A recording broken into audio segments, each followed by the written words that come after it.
نحمده ونصلي على رسوله الكريم أما بعد فأعوذ بالله من الشيطان الرجيم بسم الله الرحمن الرحيم قال الله تبارك وتعالى في القرآن المجيد والفرقان الحميد إن الله وملائكته يصلون على النبي يا أيها الذين آمنوا صلوا عليه وسلموا تسليما اللهم صل على سيدنا ومولانا محمد وبارك وسلم وصلوا عليه وإذ أخذ الله ميثاق الذين أوتوا الكتاب لتبيننه للناس ولا تكتمونه فنبذوه وراء ظهورهم واشتروا به ثمنا قليلا صدق الله العظيم وصدق رسوله النبی الکریم۔ معزز سامعین کرام، اللہ کریم نے اپنے حبیب مکرم صلی اللہ تعالی علیہ وآلہ وسلم کو بے شمار ایسی خوبیاں عطا فرمائی جو نہ پہلے کسی کو ملی نہ بعد میں کسی کو نصیب ہوگی۔ ان میں سے ایک یہ ہے کہ اعلان نبوت کے 11ویں سال مدینہ منورہ کی طرف ہجرت سے 2 سال پہلے رجب کی 27ویں شب پیر کی رات میں باری تعالیٰ نے آپ صلی اللہ تعالی وسلم کو ایک انوکھی اور منفرد سیر کروائی جسے معراج کہا جاتا ہے۔ سفر معراج میں خالق کائنات جل جلالہ نے ہمارے آقا کریم صلی اللہ علیہ وسلم سے محبت کا یوں اظہار فرمایا کہ ایسی شان محبوبیت کسی اور کو نصیب نہیں ہو سکتی۔ تمام انبیاء کرام علیہ السلام کا امام بنایا، لامکان کی بلندیوں پر پہنچا کر بغیر کسی واسطہ کے اپنے ساتھ اہم کلام ہونے کا شرف عطا کیا اور بیداری کی حالت میں سر کی آنکھوں سے دیدار پانے کا اعزاز بھی بخشا، بلکہ اس مبارکہ سفر میں اتنے کمالات عطا کیے جنہیں شمار کرنا ممکن ہی نہیں۔ شان رسالت سے بے خبر آج تک یہ گتھی ہی نہیں سلجھا سکے کہ سفر معراج خواب میں تھا یا بیداری میں، مگر اہل بیت نے نہ صرف اس عظیم و شان معجزہ کو پوری وضاحت کے ساتھ تسلیم کیا بلکہ اس کے ہر پہلو سے متعلق نکات بیان کیے جس سے نبی کریم صلی اللہ علیہ وسلم کی بے مثال عظمتوں اور شانوں کا اظہار ہوتا ہے۔ نبی کریم صلی اللہ تعالی علیہ وآلہ وسلم کی عظمت و شان ظاہر کرنے کے لیے گراہی میں جانا اور قرآن و سنت کی روشنی میں نقطہ آفرینی کرنا رب تعالیٰ کو پسند ہے، ایمان تقاضا ہے اور صحابہ کرام علیہ رضوان کی سنت ہے۔ باری تعالیٰ نے گزشتہ امتوں کے علماء سے ایک وعدہ لیا جس کا ذکر قرآن مجید میں اس طرح آتا ہے وَإِذْ أَخَذَ اللَّهُ مِيثَاقَ الَّذِينَ أُوتُوا الْكِتَابَ لَتُبَيِّنُنَّهُ لِلنَّاسِ وَلَا تَكْتُمُونَهُ فَنَبَذُوهُ وَرَاءَ ظُهُورِهِمْ وَاشْتَرَوْا بِهِ ثَمَنًا قَلِيلًا۔ اور یاد کرو جب اللہ تعالیٰ نے اہل کتاب سے وعدہ لیا کہ تم ضرور اس سے لوگوں سے بیان کرنا اور چھپانا نہیں، تو انہوں نے اس عہد کو پس سے پشت ڈال دیا اور اس کے بدلے تھوڑی سی قیمت حاصل کر لی۔ مفسرین نے اس آیت کی وضاحت کرتے ہوئے فرمایا اللہ تعالیٰ نے علماء تورات و انجیل پر واجب کیا تھا کہ ان دونوں کتابوں میں سید عالم صلی اللہ علیہ وسلم کی نبوت کے جو دلائل اور آپ کے اوصاف مذکور ہیں وہ لوگوں کو اچھی طرح وضاحت کر کے سمجھا دیں اور ہرگز نہ چھپائیں، مگر انہوں نے اس عہد کو پورا نہ کیا،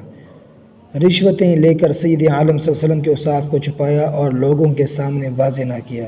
سمجھنے کی بات ہے کہ ہم تو نبی اکرم صلی اللہ علیہ وسلم کا کلمہ پڑھتے ہیں، جو لوگ کلمہ جناب موسیٰ یا جناب عیسیٰ علی نبینا علیہ السلام کا پڑھتے تھے، اللہ تعالیٰ نے ان سے بھی وعدہ لیے کہ میرے حبیب صلی اللہ علیہ وسلم کی عظمتوں کو تفصیل اور وضاحت کے ساتھ بیان کرنا ہے۔ سفر معراج سے متعلق علماء نے اس پہلو کو بھی تفصیل سے اجاگر کیا کہ باری تعالیٰ نے معراج کا اعجاز عطا کرنے کے لیے رات کا انتخاب فرمایا، اس میں کیا حکمتیں ہیں؟ ارشاد ربانی ہے سبحان الذی اسریٰ بعبدہ لیلا من المسجد الحرام الی المسجد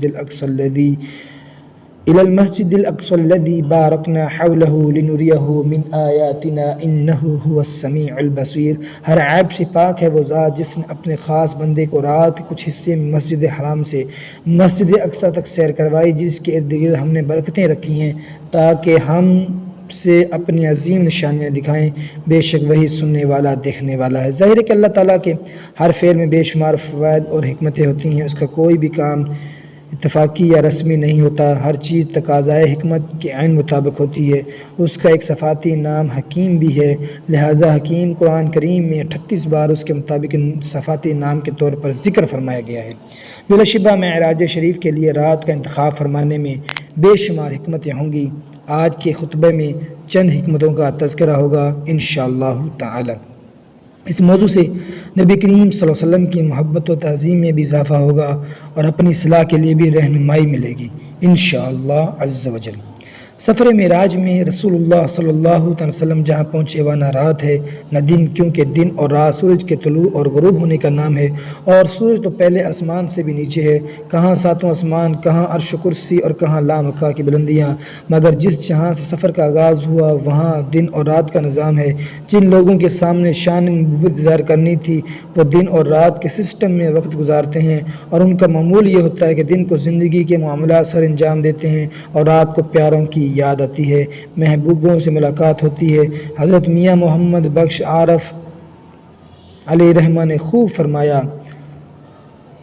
رات پویتے بے دردانو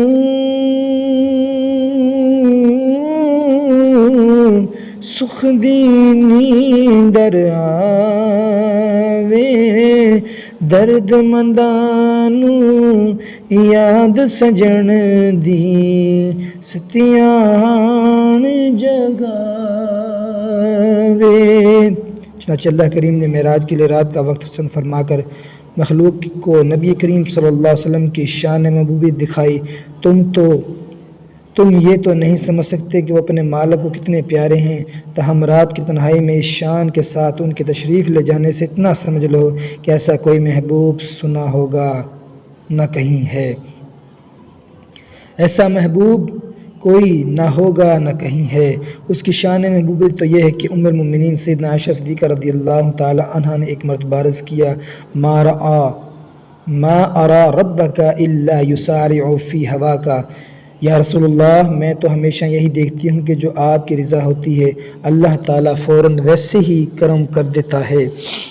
خدا کی رضا چاہتے ہو تو عالم خدا چاہتا ہے، رضا محمد۔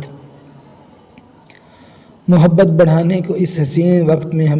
ہمیں بھی رب تعالیٰ کے حضور حاضر ہونا ہے۔ باری تعالیٰ نے سورہ مزمل کے آغاز میں نہایت پیار سے اپنے حبیب صلی اللہ علیہ وسلم کو مخاطب کر کے فرمایا، ان ناشئۃ اللیل ہی اشد وطئا واقوم قیلا ان لک فی النہار سبحا طویلا۔ رات کو اٹھنا زیادہ موافقت کا سبب ہے، اس وقت شور نہیں ہوتا، فراغت اور یکسوئی ہوتی ہے، زبان اور دل میں موافقت ہوتی ہے اور زبان سے نکلنے والی بات دل میں اترتی ہے۔ بلا شبہ دن میں تو آپ کو بہت سے کام ہیں۔ باری تعالی جل مجدہ کا دستور ہے کہ جب کوئی قوم نہایت واضح معجزہ کا انکار کرتی تو اسے تباہ و برباد کر دیا جاتا ہے۔ قرآن مجید میں ایسی کئی قوموں کے واقعات بیان ہوئے ہیں۔ قوم سمود نے اپنے نبی سیدنا صالح علی نبینا علیہ الصلوۃ والسلام سے مطالبہ کیا کہ آپ معجزہ دکھائیں، اس پتھر سے جو اونٹنی پیدا ہوئی فوراً بچے کو جنم دیا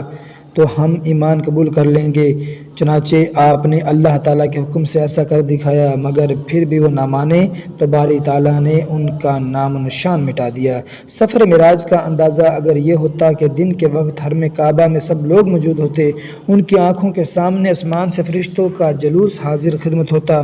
پھر سرعام سیدنا اقدس کو شک کر کے قلب اطہر کو نکال کر غسل دیا جاتا، سب دیکھتے کہ معراج کے دلہا صلی اللہ علیہ وسلم فرشتوں کے جھرمٹ میں براق پر سوار ہو کر تشریف لے جا رہے ہیں، پھر سب کے سامنے آپ صلی اللہ علیہ وسلم واپس تشریف لاتے اور بتاتے کہ میں نے آسمانوں، جنت، دوزخ اور لامکان کی سیر کی ہے، اپنے رب کا دیدار بھی کیا ہے۔ اب بھی اگر لوگ نہیں مانتے تو قانون الہی کے مطابق انہیں ہلاک کر دیا جاتا، حالانکہ باری تعالیٰ نے وعدہ فرمایا ہے وَمَا كَانَ اللَّهُ لِيُعَذِّبَهُمْ وَأَنْتَ فِيهِمْ وَمَا كَانَ اللَّهُ مُعَذِّبَهُمْ وَهُمْ يَسْتَغْفِرُونَ۔ اللہ کی شان نہیں کہ انہیں عذاب دے جبکہ اے حبیب آپ ان میں تشریف فرما ہوں، اور اللہ انہیں عذاب نہیں دے گا جبکہ وہ بخشش مانگ رہے ہوں۔ باری تعالیٰ نے رحمت عالم صلی اللہ علیہ وسلم کو رات کے وقت بلوا کر جلوہ بھی دکھایا، عطائیں بھی فرمائیں، اور لوگوں کی نگاہوں سے اسے اوجھل رکھ کر انکار کرنے والوں کو عذاب سے بھی بچا لیا۔ یوں سفر معراج کے لیے رات کا وقت فرمانے میں سید عالم صلی اللہ علیہ وسلم کی عظمت و شان ظاہر فرمائی۔ آپ تمام جہان کے لیے یوں رحمت ہیں کہ جو ضدی معراج جیسے عظیم الشان معجزہ کا انکار کرتے ہیں ان پر بھی اجتماعی عذاب نہیں ہوتا۔ بلا شبہ آپ صلی اللہ علیہ وسلم رحمت عالم ہے بلکہ جان رحمت ہیں۔ سلام رضا کا آغاز بھی کتنا حسین ہے۔ مصطفیٰ جان رحمت پہ ہو لاکھوں سلام، شمع بزم ہدایت پہ ہو لاکھوں سلام۔ ویسے تو باری تعالیٰ ہر وقت ہی رحمت مہربانی فرماتا ہے مگر رات کو اس کی کرم نوازیوں کے اندازے نرال ہوتے ہیں۔ سفر معراج میں رب تعالیٰ نے وہ لطف و کرم فرمانا تھا جو نہ کسی کو نصیب ہوا نہ ہوگا، چنانچہ اس نے بے پناہ انعامات اجازات کے لیے وہ وقت پسند فرمایا جس میں خاص مہربانیاں ہوتی ہیں۔ قرآن و سنت کی متعدد نصوص سے معلوم ہوتا ہے کہ رات کے وقت میں بندوں کو عبادت اور دیگر امور خیر پر خصوصی انعامات سے نوازا جاتا ہے۔ اللہ عز و جل نے قدر والی رات لیلۃ القدر میں قرآن پاک کو نازل کیا۔ اس نے اپنے محبوب مکرم صلی اللہ علیہ وسلم کو حکم فرمایا وَمِنَ اللَّيْلِ فَتَهَجَّدْ بِهِ نَافِلَةً لَكَ عَسَىٰ أَن يَبْعَثَكَ رَبُّكَ مَقَامًا مَحْمُودًا، اور رات کچھ حصے میں تہجد پڑھیں، یہ خصوصاً آپ کے لیے زیادہ ہے، صرف آپ پر فرض ہے، دوسروں پر فرض نہیں۔ ان قریب آپ کا رب آپ کو ایسے مقام پر فائز فرمائے گا جہاں سب آپ کی تعریف کریں گے۔ عوام پر بھی رات کے وقت خصوصی کرم ہوتا ہے۔ سیدنا ابو ہریرہ رضی اللہ تعالیٰ عنہ سے روایت ہے کہ سید عالم صلی اللہ علیہ وسلم نے فرمایا ینزل ربنا تبارک و تعالی، جب رات کا آخری تہائی حصہ باقی رہ جاتا ہے تو ہر رات کو برکتوں اور بلند شانوں والا ہمارا رب آسمان دنیا کی طرف اپنے خاص رحمتوں، انوار، تجلیات اور عطاؤں کا نزول فرماتا ہے۔ وہ ارشاد فرماتا ہے کہ کون ہے جو مجھ سے دعا مانگے میں اس کی دعا قبول کروں، کون ہے جو مجھ سے سوال کرے میں اسے عطا کروں، کون ہے جو مجھ سے بخشش کی درخواست کرے میں اسے معاف کر دوں۔ وہ ہر رات کو اپنے بندوں پر یوں لطف کرم فرماتا ہے۔ اس نے اپنے محبوب کے ذریعے اعلان کروایا ہے کہ ہر رات کو میں اپنے بندوں سے یہ خطاب فرماتا ہوں۔ اللہ تعالیٰ سے دعا ہے جو کچھ سنا ہے اس پر ہم سب کو عمل کرنے کی توفیق عطا فرمائے، آمین بجاہ النبی الامین صلی اللہ تعالی علیہ وآلہ۔